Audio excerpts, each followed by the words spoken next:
Elle en finit au Tchad avec le Forum africain de l'eau qui s'est conclu ce jeudi soir à N'Djamena, un rendez-vous international organisé conjointement avec la Banque mondiale pour réfléchir aux solutions permettant d'améliorer l'accès à l'eau sur le continent, alors que dans le même temps, de nombreux Tchadiens attendent des solutions concrètes face au manque persistant d'eau potable. La correspondance d'Harold Girard à N'Djamena.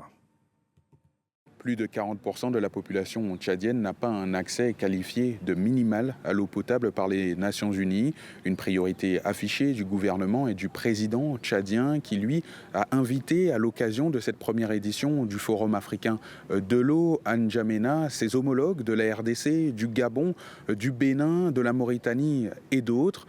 L'objectif, nouer des partenariats, attirer des investissements pour étendre un réseau de distribution d'eau potable qui boude souvent la ruralité. Et de son côté, le ministère tchadien de l'eau et de l'énergie a promis plusieurs fois ces derniers mois de s'attaquer à la question. Suite à ce forum, nous nous engageons vraiment à permettre à toutes ces populations d'avoir l'accès à cette eau. L'extension de ces réseaux, que la plupart se plaignent dans ce sens, on va les résoudre une fois pour tout bon, afin que chaque quartier de N'Djamena, chaque ville doit avoir un réseau, un robinet chez lui.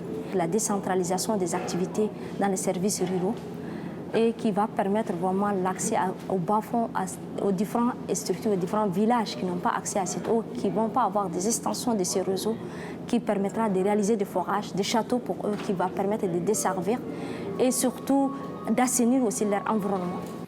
Un dénouement très attendu dans les territoires tchadiens les moins urbanisés, hors des grandes villes, où les sécheresses à répétition ces dernières années ont considérablement réduit les ressources en eau des populations. Selon les Nations Unies, en 2024, c'est moins de 10% des ménages tchadiens qui avaient accès à une eau à domicile, en continu et exempte de toute contamination.